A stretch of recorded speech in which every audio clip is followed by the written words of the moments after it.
예, 가장 뜨거운 쟁점을 두고 여야 대표 토론자들이 정면으로 맞붙습니다. 오늘 핵심 주제는 한덕수 징역 23년 선고입니다. 박성민 전 더불어민주당 최고위원, 이진우 국민의힘 미디어 대변인, 전수미 민주당 대변인 나와 계십니다. 안녕하세요. 네, 안녕하세요. 반갑습니다. 안녕하십니까. 자, 오늘 1심 선고 한덕수의 내란 중요 임무 종사 혐의 관련에 대한 1심 선고가 나왔는데 특검이 15년을 구형했는데 훌쩍 넘어선 중형인 23년이 선고가 됐습니다. 먼저 이제 최고께 좀 오늘 선고 어떻게 보셨는지 여쭐게요. 그러니까 뭐 일단 중요한 거는 당연한 판결이 나왔다라는 생각이 들고요. 일단 특검 구형이 15년형이었는데 이 선고 형량이 훨씬 높게 나왔다라는 점에서 사법부가 이 내란 종식과 내란 단죄에 대한 책임을 다하기 시작했다라는 생각을 했습니다. 그리고 무엇보다 중요한 것은 이번 그 한 전 총리에 대해서 뭐 유죄 판결이 나온 것도 중요하지만 더 중요한 것은 이 재판부에서 12.3 이 불법 비상계엄을 국헌 문란 목적의 내란이고 친위 쿠데타라는 사실을 분명하게 명시했다라는 점인데요. 예. 이로써 그동안 사실 윤 전 대통령 측에서 주장했던 것처럼 뭐 경고성 계엄이었다 혹은 메시지용 계엄이었다 이런 주장은 완벽하게 법적으로 깨지게 됐다. 아무래도 이 한 전 총리의 혐의 자체가 내란 주요 임무 종사 혐의를 갖고 있었던 만큼 결국 이번 재판이 이 본류 재판인 내란 재판에도 분명히 영향을 미칠 것이고 내란죄가 성립하지 않을 것이다라고 했던 일각의 주장, 윤 전 대통령 측의 주장은 완벽하게 깨지는 결과가 나왔다 이렇게 볼 수 있겠습니다. 굉장히 의미 있는 선고였습니다. 그런데 일단 한덕수 측에서 내란 방조 관련한 것을 중간에 공소장 변경을 했는데 내란 중요 임무 종사 혐의가 추가가 되면서 공소장 변경된 거, 요거 관련해서 굉장히 이제 이의를 제기하는 그런 상황이었어요. 근데 오늘 부장판사가 내란죄가 우두머리, 중요 임무 종사, 부하 수행으로 역할에 따라서 구분해서 구성 요건을 정해놓고 있어서 임의적 공범을 전제로 한 형법의 일반 방조범 조항을 붙일 수 없다. 왜 공소장 변경을 했는지를 이 부분에서 이렇게 명시를 한 걸로 보여지는데 어떻게 보셨어요, 대표님? 일단 공소장 변경을 이제 특검에서 요구한 것이 아니라 재판부가 먼저 요구했다는 부분에 좀 주목을 합니다. 그러니까 심증을 사실 드러내는 경우는 잘 없습니다. 재판부가. 왜냐하면 오해를 받을 수 있고 불공정 재판을 한다는 또 비판을 받을 수 있거든요. 근데 그럼에도 불구하고 공소장 변경을 먼저 요청해서 내란 중요 임무 종사자로 혐의를 바꾸게 했다는 것은 제가 보기에는 결론을 좀 정해놓고 재판을 연 게 아니었는가 싶은 생각이 좀 들기도 합니다. 그리고 내란 중요 임무 종사자라고 하면요. 이게 좀 더 직접적이고 적극적인 그리고 이제 공범에 해당한다고 할 수 있는 거고요. 내란 우두머리 방조 혐의라 하면요. 간접적이고 소극적이고 종범인 성격을 띠게 되는 거죠. 그래서 아마 내란 우두머리, 내란 중요 임무 종사자라고 혐의를 이제 붙였고 거기서 유죄 판결 내린 이유는 이 내란 혐의라는 것을 좀 더 아주 엄격하게 좀 더 무겁게 그 이제 죄를 묻기 위해서 그렇게 중요 임무 종사자라는 혐의를 이제 먼저 재판부가 요청한 게 아니겠는가 싶은 생각이 좀 들고요. 저는 좀 한 가지 아쉬운 부분이 이게 검찰에서 구형을 15년을 했거든요. 근데 이제 구형보다 선고가 8년이나 더 많은데 그냥 8년만 선고를 해도 이게 굉장히 높은 중형입니다. 그런데 15년에서 더 많은 8년을 돼서 23년을 선고했다. 이런 경우는 저는 거의 본 적이 없는 것 같아요. 보통 이제 15년 구형하면은 10년 선고나 7, 8년 선고 이게 상식적인데 이게 굉장히 더 8년이나 더 많은 형을 선고했다는 것은 좀 감정적으로 보이기도 한다. 그러니까 정치 보복의 성격이 있다는 것을 딱 오해를 받기 쉬운 그런 선고다라고 좀 말씀을 드리고요. 또 하나 특이한 것은 이번에 1심에서 법정 구속했습니다. 근데 법정 구속할 때 좀 의아한 게 보통 이제 지난번에 체포영장 나왔을 때 그때 영장이 기각됐지 않습니까? 근데 1심에서 보통 재판 중에 결과를 내고 나서 구속하는 경우는 어떤 경우냐면 도주 우려가 있을 때 보통 구속을 해요. 근데 이번에는 도주 우려가 아니라 뭐라고 얘기했냐면 증거 인멸 우려가 있다면서 영장을 이제 법정 구속을 했거든요. 좀 이해가 되지 않는 게 지금 1심 재판부는 그럼 뭘로 재판을 쳤습니까? 증거를 바탕으로 해가지고 재판을 치렀을 거란 말이에요. 근데 1심 결론 다 내놓고 나서 증거인멸을 우려한다는 말을 이게 무슨 말인지 모르겠어요. 증거를 바탕으로 선고를 내려놓고 나서 법정 구속하면서 증거 인멸 우려가 있다? 이게 모순되는 내용 같은데 이 부분도 또한 되게 감정적으로 정치 보복으로 법정 구속한 게 아닌가 하는 그런 오해를 받기 쉬운 법정 구속이다. 저는 그렇게 보입니다. 예. 내란 우두머리 방조 혐의는 성립하지 않는다. 그리고 법정 구속을 그냥 오늘 이제 선고 이후에 해버린 부분에 대해서 대변인님께서 말씀해 주셨는데 민주당 대변인이시니까 관련해서 좀 이렇게 다시 반론을 좀 펼쳐주시죠. 네. 가장 중요한 건 이 판결은 12.3의 이제 불법 계엄이 바로 내란이다. 이거를 구체적으로 명시를 한 거고요. 저는 사실 이 판결문이 찢었다라고 생각을 하는데 바로 한덕수나 이 내란 우두머리는 국가 반역자다라는 걸 선포한 게 아닌가. 그래서 구형보다 더 높게 당연히 이제 선고를 했다는 거를 보여주고 무엇보다 가장 중요한 건 대한민국은 법치주의 국가입니다. 최상위법은 뭐죠? 헌법이죠. 바로 이 헌정질서와 헌법을 무력화하려는 엄청난 행위를 했다는 거에 대해서 분명히 여기에 대해서 사법부는 결단을 내리고 판결을 내릴 필요가 있다는 국민적 결단, 사법부의 결단이 명시되어 있는 거고 무엇보다 이것은 윤석열의 친위 쿠데타라는 것을 명시적으로 보여주는 그런 판결이었다라고 보여집니다. 그렇기 때문에 국무회의 판단 자체도 이게 형식적인 실질적인 심의 자체가 없이 절차적으로만 이게 외관만 있었다는 그런 것들, 특히 한덕수는 국무총리로서 이거를 방기하고 자신의 역할을 제대로 하지 않았고 위증까지 했다는 이 모든 것들이 다 결합이 돼서 한덕수가 어떤 법정 기관으로서 헌정 기관으로서 역할을 하지 않은 그리고 윤석열의 내란 행위 12.3 비상계엄 불법 계엄에 대해서 이것은 내란이다. 국가 반역이다라는 걸 선포한 역사적 판결이었다라고 봅니다. 예. 그러니까 이게 중요한 거는요. 일단 내란 주요 임무 종사 혐의에서 핵심적인 건 이제 국무회의를 이제 했었잖아요. 그러니까 사실 국무회의라고 보기 어려운 형태였고 굉장히 짧게 끝났던 형식적인 외형만 갖추려고 했던 그렇게 해서 비상계엄의 절차적 정당성을 확보하려고 했던 윤석열 전 대통령과 이 한덕수 총리의 합작이었다고 저는 봅니다.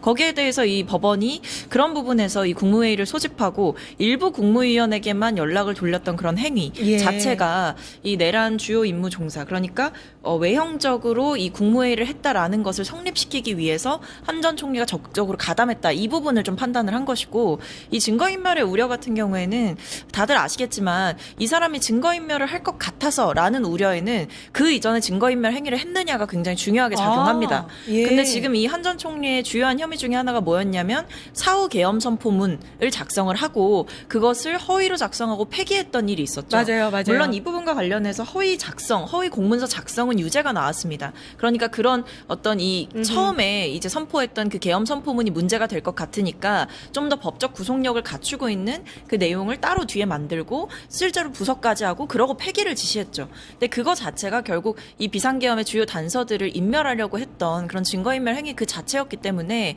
한 전 총리의 죄가 무거울 뿐만 아니라 증거인멸의 우려 역시도 상당하게 존재한다. 그 부분을 법원에서 종합적으로 판단한 것으로 보입니다. 아, 그때 예. 공문서 작성 유죄가 나왔는데 그걸 예. 이제 폐기를 지시했다 해가지고 그때 그 증거가 인정 안 되느냐 그건 또 아니에요.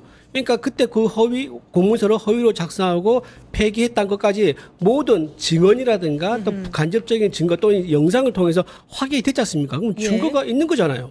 그래서 증거가 있어가지고 그거를 이제 허위 폐기한 공문서를 행위를 이야기하시는 것 같습니다. 아니 그러니까요. 그러니까 폐기 행위지만 결과적으로는 그 죄에 대해서 물었을 때는 증언과 CCTV가 아하. 있었기 때문에 예. 증거로 입증이 돼서 확인됐지 않습니까? 예. 그럼 추가적으로 증거 인멸할 게 뭐가 있느냐 이 말이에요. 아. 그러니까 과거에 했지만 추가적으로 증거 인멸할 건덕지라든가 문서라든가 어떤 물증이라든가 이런 게 없는 상황인데 증거 인멸 우려가 있다고 해서 구속시키는 게 이해가 되지 않는 거죠. 변호사님. 네, 결국에 허위 공문서 작성죄에 대해서는 유죄, 왜 행사죄는 무죄가 나왔냐면 작성죄는 간단합니다. 만드는 순간 법적으로 바로 성립이 돼요. 해당 죄가. 만들었어요. 근데 행사죄는 그냥 만드는 것 자체로 끝나지 않고 상대방이 그걸 보고 어떤 실행에 착수 다른 행위를 이게 실제로 이 문서가 진짜고 이 문서에 따라서 내가 어떤 행위를 한다는 그런 실행의 착수까지 이루어져야 되는 거거든요. 그래서 이 작성 자체는 이미 관련 공문서 자체에 사실과 다른 내용을 권한을 이용해서 기재했다. 이미 만들어졌다는 것 자체가 그래서 유죄로 인정됐다는 거고 하지만 행사는 법적 의미가 굉장히 엄격하기 때문에 상대 이게 진짜 문서고 상대방이 그렇게 행사할 수 있는 어떤 내심의 의사, 내 마음의 의사, 행동을 유도를 했느냐 그것까지는 가지 않았다라고 판단이 됐기 때문에 이 부분에 있어서는 무죄가 나왔다라고 보시면 됩니다. 그리고 또 하나 이제 증언 중에서 계속해서 기억이 나지 않는다도 있고 헌재에서 이제 본인이 요거를 받았는지조차 몰랐다, 안 받았다 뭐 이렇게 계속해서 증언이 위증을 바뀌거든요. 했죠. 그 위증 부분도 있어서 아마 구속을 피하기가 좀 힘들지 않았었나 라는 생각이 기억이 듭니다. 나지 않는 거하고 증거인멸은 아무 관계가 없습니다. 기억이 예. 나지 않는 게 어떻게 증거에 대한 보통 이제 증거가 구속 됩니까? 사유 중에 그게 이제 네. 포함이 되니까요. 예. 그리고 오늘 이제 선고에서 좀 중요한 부분 중에 하나가 뭐였냐면 12.3 비상계엄을 아예 내란으로 이제 명시를 했습니다, 오늘. 이후부터는 12.3 내란으로 부른다라고 아예 판사가 이렇게 이야기하고 그 이후부터 선고문을 읊을 때 12.3 내란이라고 계속해서 이야기를 하더라고요. 이 부분도 사실 내란 관련한 재판의 가장 첫 번째 선고였기 때문에 더 중요했던 것 같습니다. 어떻게 보셨어요, 최고님? 그러니까 굉장히 중요하고 의의가 있는 부분이죠. 뭐 친위 쿠데타라는 점도 명시를 했고, 그러니까 이게 결국 권력을 찬탈할 목적이 아니라 권력을 본인이 가지고 있는 권력을 장기적으로 유지하고 독점하기 위한 수단으로 이 그 군을 활용해서, 그러니까 군을 계엄군을 이용해서 사실은 본인의 안위와 권위를 지키려고 했다라는 점이 중요한 것이고, 그 외에도 이제 위로부터의 내란이다. 그러니까 윤 전 대통령을 주축으로 해서 그의 추종자들이 함께 만들어낸 이 위로부터의 내란이었다. 그리고 이것을 막은 것은 용기 있는 시민들, 그리고 부당한 명령에 소극적으로나마 저항했던 뭐 군인이라든지 아니면 일부 공무원들에 대해서 이야기를 했습니다. 예. 그러니까 이것 자체가 윤 전 대통령 측의 주장을 사실상 박살냈다라고 보는데요. 윤 전 대통령 측에서는 그럴 목적이 아니었다. 그러니까 뭐 실질적인 위협을 가하지도 않았고 뭐 인명 피해도 없었고 일종의 호소용 계엄이었다. 정치적인 판단이었다라고 이야기를 했지만 결국 그 내란이 빨리 끝날 수 있었던 이유는 용기 있는 시민들이 막아냈기 때문이다라는 점을 분명히 했고 예. 이미 국헌문란 목적의 내란이다라고 명명할 수 있는 이유는 그 국헌문란 목적의 폭동이다라고 명명할 수 있는 이유는 군인들이 그 국회에 들어갔었잖아요. 유리창을 깨고 들어갔던 그 행위만으로도 사실상 이 침해해서는 안 되는 어떤 경우에도 물리적으로 압박을 받거나 혹은 뭐 의결권을 침해받는 행위라던가 이런 일 자체가 있어서는 안 되는 언론사를 포함해서 국회 여러 그 헌법 기관들을 사실상 건드렸고 그리고 언론의 자유 같은 경우에도 헌법에 보면 이를 물리적으로 막거나 하는 행위는 하면 안 된다라는 점이 분명히 명시가 되어 있는데 당시 보면 이상민 전 행안부 장관에게 언론사 단전단수 지시 명령을 내렸고 그 역시도 이번에 이제 유죄로 판명이 났고 한 전 총리도 그를 적극적으로 독려했다라는 점이 나옵니다. 그래서 이런 것들을 쭉 봤을 때 이 비상계엄이라고 하는 것이 윤 전 대통령 측에서 주장했던 것처럼 단순히 정치적인 호소용, 뭐 비상벨이었다 이런 얘기는 말이 되지 않는다. 그리고 이것은 분명하게 국헌문란 목적의 폭동이었고 언론사 단전단수 지시 혹은 국회에 계엄군을 보냈던 행위 이 모든 것들이 다 그 국헌문란 목적의 폭동이라 보기에 충분하다라는 점을 재판부가 명시적으로 정리를 한 거죠. 아, 그렇군요. 예. 어떻게 보셨어요? 방금 여러 번 이제 말씀하시면서 폭동 얘기를 하는데요. 폭동이라는 것은 무질서를 전제로 하고 있는 겁니다. 근데 이제 군인과 경찰이 출동했는데 군인과 경찰이 질서가 없습니까? 이 사람들은 훈련을 통해 가지고 지휘 계통의 아래에서만 움직일 수 있는 국가 공공 조직입니다. 그런 이제 조직을 폭동이라고 말할 수 있느냐? 그건 좀 잘못됐다고 생각하고요.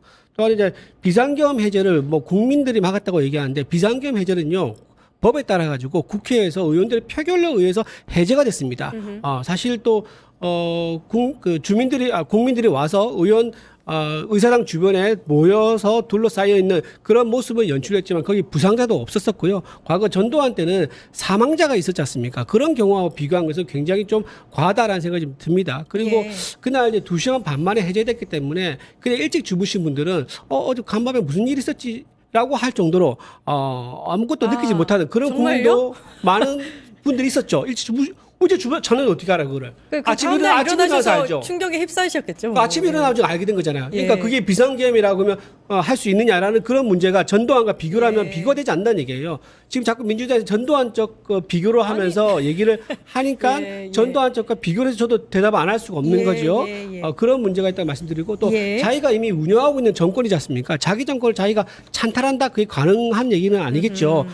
과거 전두환 때는 최규하라는 대통령이 있었지만 전두환이 최규하 대통령이 가지고 있는 정권을 찬탈하는 목적이 있었지 않습니까? 자기가 운영하고 있는 정권인데 자기가 어떻게 찬탈을 할 수 있겠습니까? 그래서 저는 이게 이제 비상계엄 선포가 곧 내란이다라는 것이 많은 법률가들에 의해서 이게 쉽지 않을 거다라고 얘기했음에도 불구하고 어쨌든 이진관 재판부에서는 내란이라고 판단을 했습니다. 근데 저는 여기서 한 가지 꼭 짚고 싶은 얘기가 윤석열 대통령이 내란 우두머리 혐의로 재판받고 있지 않습니까? 그러면 본 재판인 윤석열 전 대통령의 재판부에서 먼저 이거를 판단하는 게 더 옳았을 거라 생각이 들어요. 근데 저 내란 혐의 중요 임무 종사자라는 그런 혐의로 이진관 재판부에서 먼저 판단을 해버리니까 좀 이상하다는 생각이 듭니다. 본 재판부에 먼저 판단하고 뒤에 후속 재판부가 쭉 이어지면은 좀 더 설득력이 있을 건데 그러지 아니했다. 왜 목적이 뭐였을까라는 생각이 드는데 저는 정치적 목적이 있다고 생각합니다. 이진관 재판부가 굉장히 강경한 태도로 재판을 이제 진행해 왔었죠. 그리고 변호인의 어떤 변론권에 대해서 좀 제한도 많이 하고 이랬었는데요. 그리고 심증도 드러냈죠. 이제 유죄 내란 혐의가 있고 거기에 대한 유죄라는 심증까지 드러낸 상황이기 때문에 아마도 이진관 재판부에서 비상계엄은 내란이다라고 말뚝을 받고 그 이에 이어지는 재판부들에 대해서는 전부 다 후속 재판부에서는 처음에 판단한 재판부와 뒤집어지는 그게 반대하는 그런 판단을 내리기가 굉장히 부담스러울 거예요. 그래서 아마 처음에 비상계엄 곧 내란이라 그런 말뚝을 받기 위한 그런 목적으로 이진관 재판부가 먼저 윤석열 재판보다 먼저 선고를 한 게 아니겠는가라는 정치적 해석을 좀 할 수 있을 것 같아요. 그쵸. 진행을 정말 최악으로 했죠. 그러니까 지금까지 시간이 끌어진 거 아닙니까? 원래 본인들이 약속했던 시점이 12월인가 그랬는데 미뤄지고 또 미뤄지고 김용현 전 그 장관 측 변호인들이 들어눕고 거의 사실상 말도 안 되는 궤변 늘어놓고 시간 보장해달라 하는데도 그거에 다 끌려다녔기 때문에 사상 초유의 재판을 벌였다라는 비판이 있었다라는 점을 말씀을 드리겠고요. 그리고 이 국헌문란 관련해가지고 폭동 얘기를 하셨는데 분명히 판결문에 이렇게 명시를 하셨습니다. 국헌문란 목적으로 발령이 됐고 이 계엄 같은 경우에 그다음에 다수 군인 경찰 공무원을 동원해서 국회 등 점거에 유형력을 행사하고 한 지역을 해야 할 폭동을 일으켰다고 본다. 그러니까 이 폭동이라는 게 말씀하신 대로 결과적으로 어떤 피해가 있었느냐. 다행히 그런 피해는 없었다라고 볼 수 있지만 실질적으로는 그 병력과 이 경찰 공무원들이 다 투입이 됐고 의원들의 출입이 막히는 그런 실질적인 일도 있었고요. 그런 영향력이 분명히 존재했다라는 점을 말씀을 드리겠고 무엇보다 형법 91조에 명시된 그 국헌문란이라고 하는 법적인 개념은 헌법 또는 법률에 정한 절차에 의하지 아니하고 헌법 또는 법률의 기능을 소멸시키는 것이라고 되어 있고 이 항에는 헌법에 의하여 설치된 국가기관의 강압에 의하여 전복 또는 그 권능 행사를 불가능하게 하는 것이라 되어 있습니다. 그래서 아까 대변인께서도 말씀해 주셨는데 계엄 해제 표결을 통해서 계엄이 해제가 된 건 맞죠. 하지만 실제로 그 계엄이 해제되지 못할 뻔했습니다. 왜냐하면 계엄군이 유리창을 깨고 본청으로 들어왔고 촌각을 다투는 시간이 있었고 국회의원들은 심지어 출입이 안 돼서 뭐 의원, 그 시민들이 막 올려 보내주시고 이런 일도 있었어요. 그리고 뭐 국민의힘 의원들은 대다수가 당사에 가 있었고요. 그러니까 굉장히 이거는 정상적으로 이 국회에서 어떻게 보면 절차가 진행되지 못할 만큼의 물리력 행사도 시도도 분명히 있었던 것이고 그런 목적의 포고령도 왜냐하면 정치행위 금지 이런 얘기를 포고령에 담았거든요. 그런 포고령의 내용 자체가 위헌 위법적이었기 때문에 국헌문란 목적의 폭동이었다라는 점이 분명해지는 겁니다. 그래서 그 부장판사가 그 포고령을 다 읽더라고요. 그래서 그랬군요. 거기 보면 이제 뭐 정치, 뭐 의회, 뭐 정치, 지방의회 이런 있었죠. 것들을 사실은 어떤 법령에도 그것을 규제하고 그 역할을 하지 말라라고 얘기할 만한 경우는 없어요. 그렇기 때문에 그 포고령 자체가 그냥 그걸 선포한 것만으로도 그때부터 위법이었던 겁니다. 결국에는 윤석열 측에서 얘기했던 게 이건 경고성 계엄이었다. 죽거나 다친 사람 없는데 뭐가 문제냐. 이거에 대한 정면 반박이 바로 이번에 23년 구형인 건데 왜 그러냐면요. 그 계엄은 우선 어떠한 정치적 대통령의 정치 옵션이 아니라는 겁니다. 그러니까 결론이 이겁니다. 네가 대통령이든 누구든 헌법을 찢으면 내란이 된다. 그러니까 하지 마. 이게 바로 경고있는 거거든요. 그래서 대통령이더라도 절대로 이 내란은 계엄은 절대로 너의 옵션이 될 수 없다는 경고를 준 거고 두 번째는 총리는 방패가 될 수 없다는 그런 옵션도 준 거고 무엇보다 이 내란이라는 게 그 실패한 내란이 아닙니다. 성공 직전의 내란이었거든요. 분명히 그 점을 본 거고요. 두 번째는 이 위로부터의 내란이 굉장히 위험하다는 거죠. 아래로부터의 폭동보다. 그렇기 때문에 이런 저는 좌시하지 않겠다라는 거고, 마지막은 바로 이게 굉장히 23년 구역 너무나 이 선거가 중요한 게 윤석열이나 뭐 나중에 그 해야지 김용현이나 이상민 이 사람들에게 내려질 그 판결의 하나의 기준점이 된다. 이러한 측면에서 오늘 그런 구형을 비상계엄은 내란이고 관련 구형을 한 거고 해서 더 이상 헌법은 장식이 아니고 계엄은 옵션이 아니다.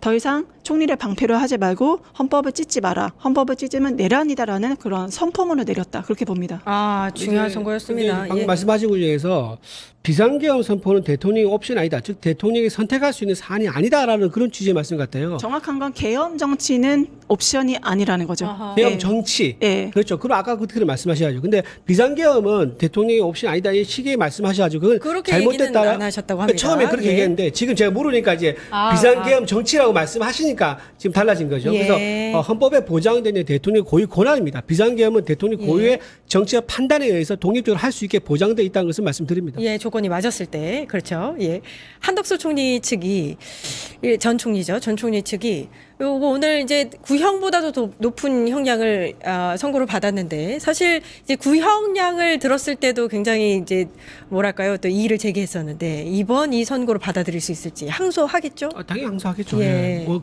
구형이 15년 나왔는데 네. 선고를 23년 하는 그런 재판부가 저는 처음 들어봅니다. 보통 이제 뭐 아주 극악무도한 흉악범 같은 경우 있지 않습니까? 그런 경우는 뭐 성범죄라든가 이런 경우 이제 그런 경우에는 이제 형량이 늘어난 경우가 있습니다. 그런 경우가 있는데 지금 이거는 무려 8년이나 더 늘렸는데 그 늘리면서도 뚜렷한 이유가 좀 찾기 힘들어 보이고 법정 구속했다는 것도 저는 증거인멸 우려로 들었기 때문에 그것도 좀 더더욱 저는 정치적인 함의가 담겨 있는 정치 보복성 재판이 아닌가 싶어 이제 오히려 사기 좀 충분해 보인다. 따라서 한덕수 재판부가 이거를 그대로 수용하지는 당연히 않을 거고요.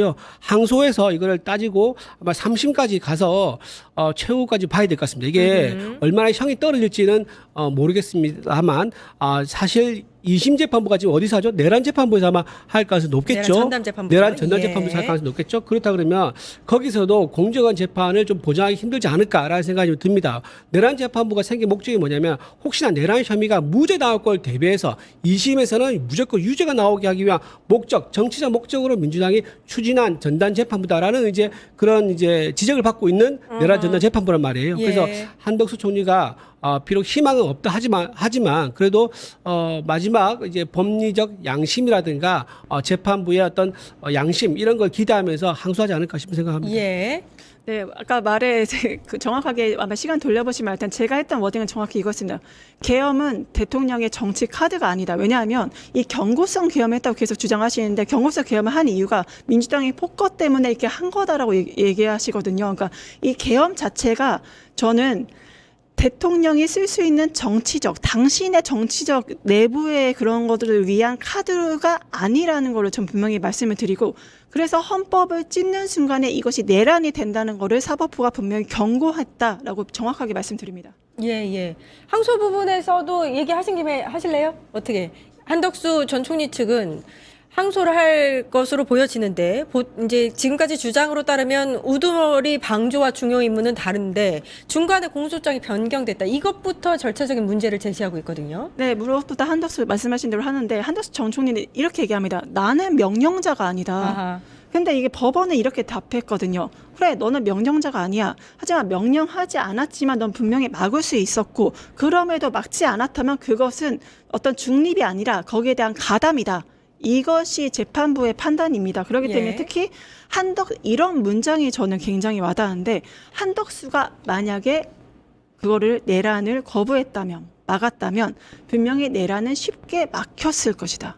이게 사법부의 판단이거든요. 그렇기 때문에 이거는 의도적으로 이 방치했던 본인의 역할을 하지 않았던 헌정기관, 법정기관으로서의 한덕수의 책임을 물었다는 점에서 분명히 이거는 향후 예. 판결문에도 영향이 있다라고 봅니다. 성공할 줄 알고 그걸 이제 선택적으로 막지 않았다고 네. 이렇게 이야기를 했던 것 같습니다. 예. 비상계엄을 대통령이 이제 선언을 할 때는 이게 국무회의 심의 의결 과정이 아니라 대통령의 결단에 의해서 진행되는 거거든요. 그러니까 국무회의를 해서 의결을 듣는 건 맞지만 국무회의에서 의결을 하는 건 아니에요. 예. 자, 그러면 대통령의 고유의 판단에 의해서 결정이 내려서 진행이 되는 건데 그거를 계속 만료를 했다고 한덕수 전 총리를 얘기합니다. 근데 이제 재판부가 뭐라고 얘기하냐면 곳곳에서 만류를 하지 않았다는 거예요. 그러니까 본인이 만나서 독대를 했을 때 이거 하면 안 된다 몇 번 얘기했었고 또 다른 국무위원들이 하면 안 된다고 얘기할 때 그때는 왜 한덕수 총리가 가만히 있을 때 또 그 얘기를 합니다.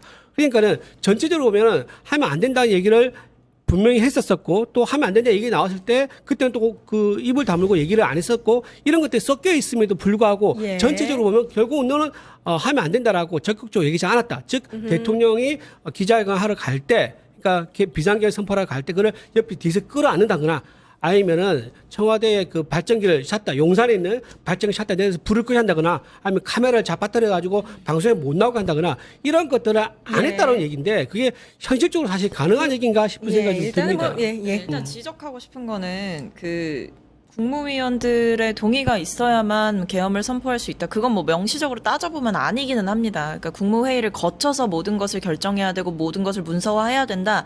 난 대통령의 모든 행위는 문서로서 한다. 이런 내용들이 헌법에 있는 것은 맞지만 말씀하신 대로 뭐 국무회의를 거치는 것이 중요한 것이지 국무회의에서 결정하고 허락받아야만 되는 건 아니에요. 하지만 문제는 뭐냐면 이 재판 과정에서도 얘기가 나왔는데 국무위원들을 선택적으로 불렀다는 게 문제가 되는 그렇죠. 겁니다. 예. 그러니까 그게 핵심인 거예요. 왜냐하면 일단 첫 번째 국무위원들을 선택적으로 부르는 국무회의는 그동안 없었습니다. 보통 나라의 중요한 이야기들 뭐 결정해야 되는 내용들 그리고 공유해야 되는 정책들이 있다라고 한다면 국무위원들을 다 불러서 이제 웬만하면 참석을 다 시켜서 결정을 하죠. 근데 왜 그날만 몇 명만 부르고 누구는 안 불렀고 이렇게 했을까? 그러니까 정말 말 맞다나 한 전 총리가 정말 그 계엄을 막고 싶었고 그 국무위원들의 힘까지도 동원해서 내가 그 계엄을 저지하고 싶었다라고 했다면 세종에 있는 국무위원들까지도 영상회의로라도 참석을 시켜서 그 얘기 충분하게 있었어요. 그 얘기를 들어봤어야 된다라는 예. 지적을 할 수밖에 없는 거죠. 그래서 예. 이 선택적으로 결국 그 국무위원들 일부에게만 연락을 했고 심지어 연락을 했을 때에도 계엄 선포 건 때문에 우리가 부른다라는 그러니까 보통 국무회의를 소집할 때는 안건이 미리 공유가 되는데 그렇지도 않았다는 거죠. 그러니까 그건 결국 형식적인 그러니까 외형적으로 우리 국무회의도 했어. 그러고 선포한 거야. 그러니까 우린 정당해라고 얘기하고 싶어하는 윤 전 대통령 측의 이른바 알리바이를 만들어주기 위해서 한 전 총리가 적극적으로 가담을 했다라는 점을 저도 지적하고 싶고 여기에 대해서 재판부도 분명하게 예. 정말 만류를 위한 심의였다면 다른 사람들도 전부 참석을 시켰어야 되는 게 맞다라는 예. 점도 동시에 지적을 했습니다. 오늘 선고가 사실 내란 관련한 이제 판단이 나왔던 선고였었는데 첫 번째 선고였었는데 윤석열 이제 선고가 2월 19일에 있지 않습니까? 이거 어떤 뭐 영향을 미칠 거라고 보세요, 최고님 어떻게 보세요? 그러니까 일단 그동안 얘기했던 윤 전 대통령의 어떤 정말 말도 안 되는 주장들, 계몽성, 계몽령 발언, 뭐 절박해서 경고성 비상벨을 눌렀고, 뭐 이거는 메시지성 계엄이다 이런 내용들이 전부 다 깨졌다고 봐야겠죠. 어떤 아하. 적법한 대통령의 권한 하에서 이루어진 뭐 일종의 정치적 수단으로서 계엄을 활용했다라는 얘기 그리고 그것을 뭐 성공시켜서 누구를 피해를 입히고 이럴 생각이 없었다라는 주장을 했지만 예. 그 모든 주장들이 사실은 깨졌고 친위 쿠데타였고 그리고 이것은 분명하게 내란이었다라는 그렇죠. 점을 재판부가 얘기를 했기 때문에 오. 재판부가 갖지 않더라도 여기에 대해서 내란과 관련한 판단이 이미 법적으로 한 차례 나왔다면 저는 다음 재판 그러니까 윤 전 대통령과 관련한 재판에서도 어허. 갑자기 다른 얘기가 나오진 않을 것이다라고 봅니다. 알겠습니다. 뭐 백대현 부장판사부터 시작해서 이진관 부장판사까지 어느 정도의 이 방향을 제시했기 때문에 직연 부장판사의 머리가 굉장히 복잡할 것 같다 이런 생각이 듭니다. 2월 19일이 기다려집니다. 끝장 토론 여기까지 하겠습니다. 박성민 전 더불어민주당 최고위원, 이준우 국민의힘 미디어 대변인, 전수미 민주당 대변인 고생해 주셨습니다. 감사합니다. 감사합니다. 네, 저는 내일 오후 4시 50분에 다시 찾아뵙겠습니다. 함께해 주신 여러분 감사합니다. 증권봉합